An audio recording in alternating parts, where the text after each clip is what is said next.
What's going on, Jerome? It's a beautiful Friday. Birds are chirping and stuff, and it's time for another Vikings news dump. So the wife and I head to an undisclosed location beginning of next week. Who knows where, right? And here's what's interesting.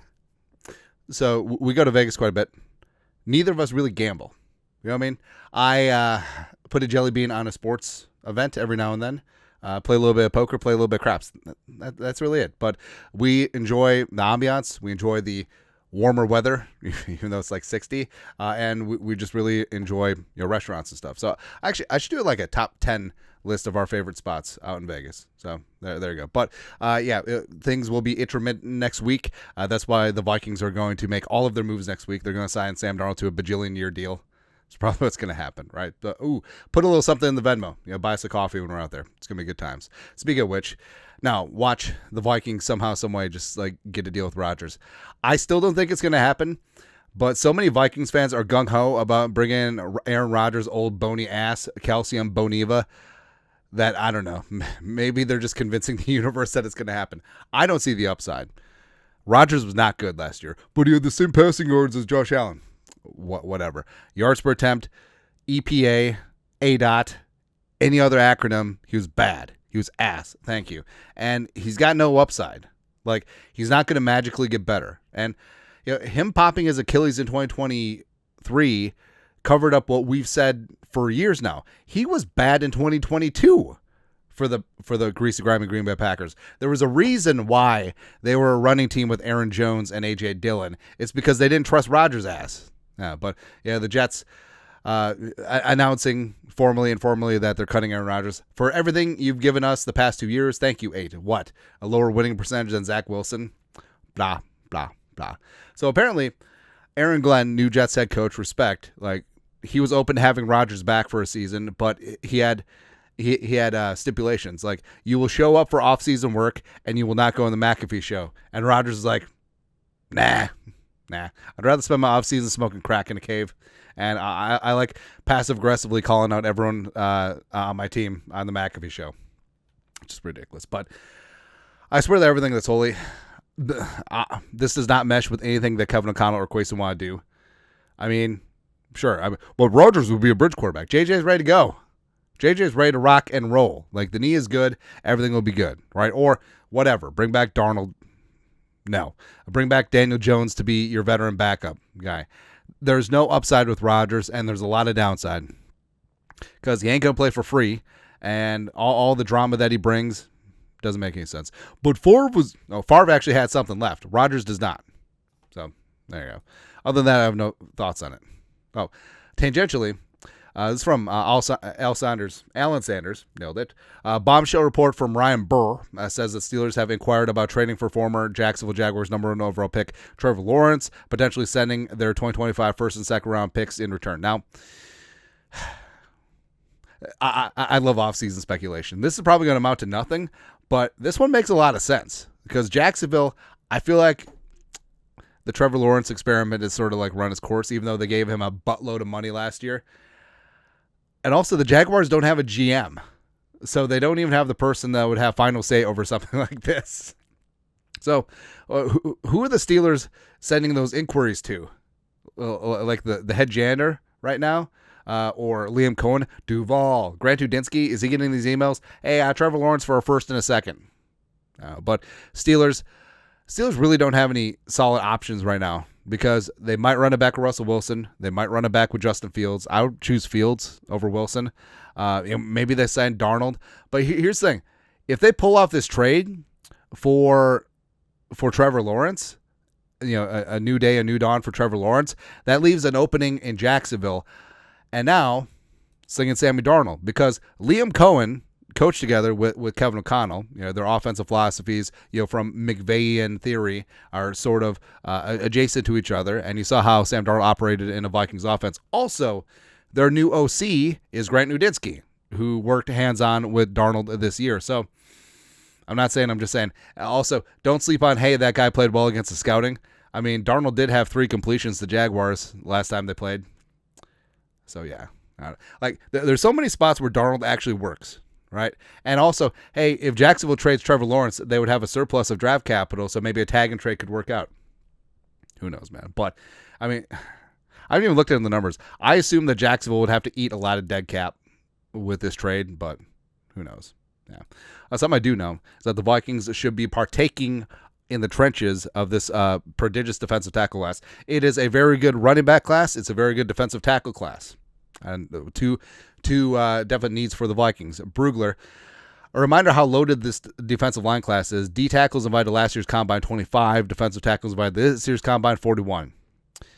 Now, I'm sure that this combine list was basically set before the Super Bowl, but part of me thinks just the way that the Eagles dominated. I mean, Milton Williams, Carter, Davis, Sweat, who's not a defensive tackle, but you know what I mean. But that just amped it up. It was like, oh, this is how you win. Get after things. Something like that. Yeah. But also some combine snubs out there. So R.J. Oben, a little bit interesting. Eastern Washington receiver Eftim Chisholm III. I thought that he would be invited. Now, obviously, all these guys are going to get tested at their pro days and stuff. But here's the thing. There's always a little home cooking with the pro day numbers, right? Because it is in the university's best interest that these guys test well and have a chance to be drafted high because it looks good for the school. But, you know. But, yeah, Willie Lampkin. It sucks that Willie Lampkin didn't get invited. Like, he shined at the Senior Bowl, and even though he's 5'10", 270, I want to turn him into a fullback. I want to turn him into a fullback and a blocking tight end and a 6 offensive lineman so badly. So bad. That's all I want to do with my life this year is turn Willie Lampkin into a fullback because I love CJ Ham, but I want a Patrick Ricard downhill, and also we can amp up Willie Lampkin, 300-pound fullback, just punch you right in the face, run an ISO because we can and because you can't stop it. That's what I want, man. But yeah, a number of combine snubs, notably Shilo Sanders. Matt Miller, Colorado safety Shilo Sanders among players not invited to the combine. Not shocking. I don't see Shilo Sanders as an NFL player, and I know everything about his dad. I know everything about this. Like, Shedeur is an NFL talent. He's a starting caliber NFL quarterback. Shiloh's not a starter. Like, he's not even a rosterable guy, right? I think that he just plays a little bit too undisciplined, and I just don't think that he's going to be part of the league. I just don't. All right, so yeah, that doesn't really shock you.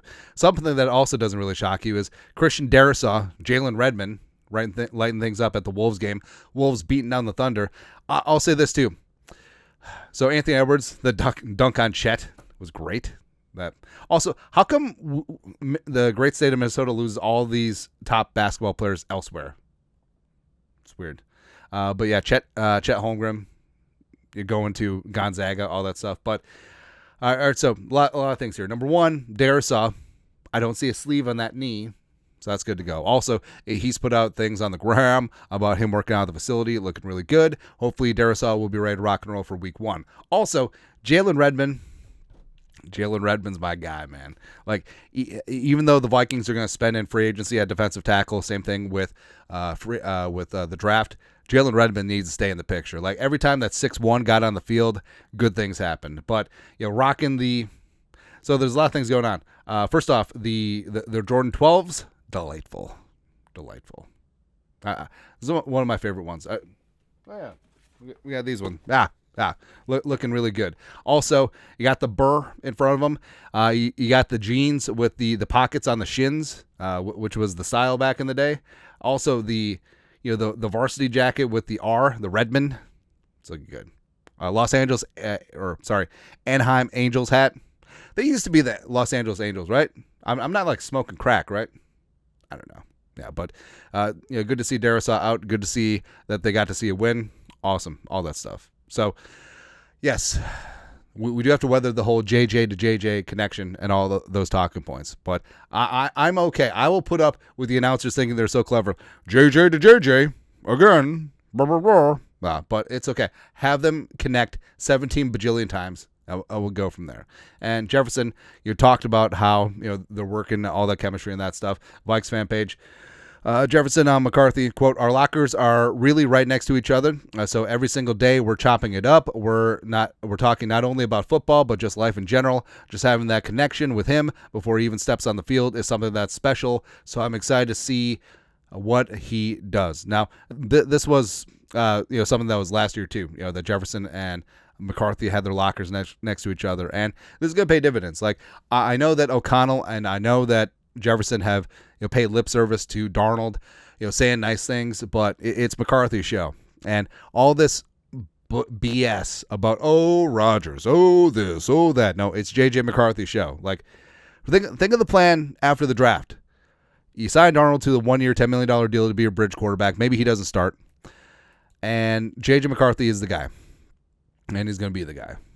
So we have that going on for us, which is nice. Now, also, I know we talked about reassembling the Williams wall, but we have to think about what we have here. So we got Harrison Phillips, who's on the nose. I still think that he would do much better out of 5-tech, save some wear and tear on his body. Nose tackle's hard, man. Like, remember, so Sharif Floyd played nose when Linval Joseph was dinged up for a little bit, and Linval said it was the most difficult thing that he's ever done in the league. It's hard. It's difficult. I mean, as like an under tackle or a 3-tech or a 5-tech, like you're fighting one offensive lineman. As a nose tackle, you could be fighting 3. A minimum 2. That's just how it goes, man. But we got Harrison Phillips. Jordan Phillips, the pride of Maryland, formerly Auburn, is out there as well. Primetime nose tackle with some pass rushing upside. So you could improve 2 positions. Jordan Phillips on the nose, Harrison Phillips as a 5-tech, and you're good to go. And instead of the Williams wall, you got the Phillips phalanx. Baru. We'll go from there. Now, also going from there. So, Saints hired Kellen Moore, former NFL quarterback, journeyman, backup, former Boise State superstar, left-handed, by the way. So they hired him as their new head coach because no one else wanted that freaking job because the Saints are in cap purgatory.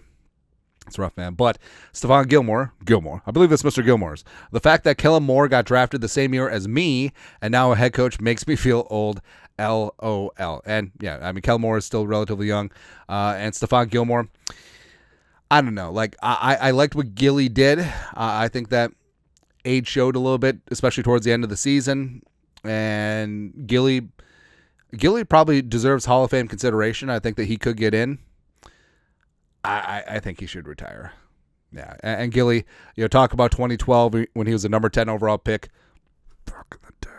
Out of South Carolina. Same draft as Harrison Smith, by the way.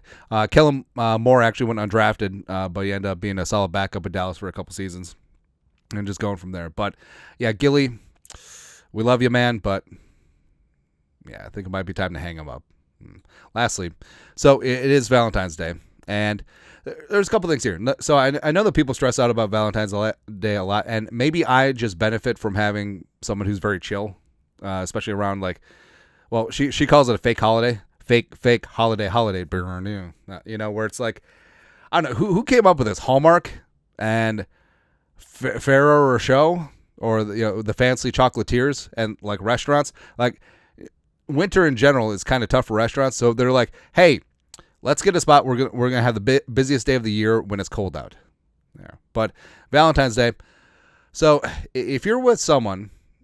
Doesn't have to, woman, man, whoever. If you're with someone who Valentine's Day is all about how much you spend, run. It's not what it's about, man. It's supposed to be celebrating love. And guess what? Valentine's Day, it's more about effort. Showing effort, right? Or at least it should be. And, maybe showing effort a little bit more every day in general. Because, the people who say, oh, it's Valentine's Day every day. Maybe that's what it should be it. Showing effort, being present is important. And here's something like, showing effort on Valentine's Day because, flowers, dinner, card, nice words, like, those all require effort. I mean, flowers, making an extra stop at Costco. Costco has great flowers, by the way, not gonna lie. Dinner, making reservations, thinking out beforehand, getting ahead before, getting a reservation before everything's booked up. Think about what kind of restaurant your significant other likes and all that stuff. A card. It also requires you to stop at a different place and, putting some nice words in there, something meaningful. It doesn't have to be poetry, but something straight from the heart. Just like, I acknowledge you. I love you. I appreciate you. I see you. I respect you. All that stuff. Right. And also, I'm not going to lie. So I might be a little bit snobby here because we're pretty good cooks here. Like I think dinner out on Valentine's Day is not great. It's like going out on New Year's. Like it's kind of like amateur hour, you know what I mean? Because every place noteworthy is going to be busy as hell, and it's going to be hectic. It's going to be chaotic. It's not going to be a good vibe.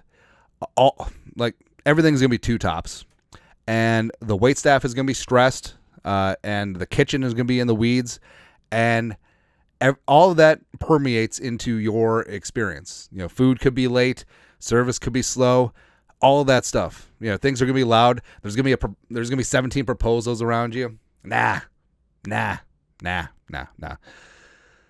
Stay at home, nice bottle of wine. Make their favorite meal. Watch some Netflix or a show that you guys like. That's the perfect Valentine's Day for me. Although that might just be because I'm old as hell, so I don't know. But either way, if you do have a Valentine or a significant other, or maybe multiple, I don't know, wives and girlfriends, don't know. No judgment. You know what I mean? Just make sure that show a little effort. Make sure that you're still the one I run to. Actually, are we seeing Shania in Vegas? I don't know. Anyways, happy Friday. You guys are the best. Happy Valentine's Day. Happy undisclosed location day next week. You guys are the best. Skull production value.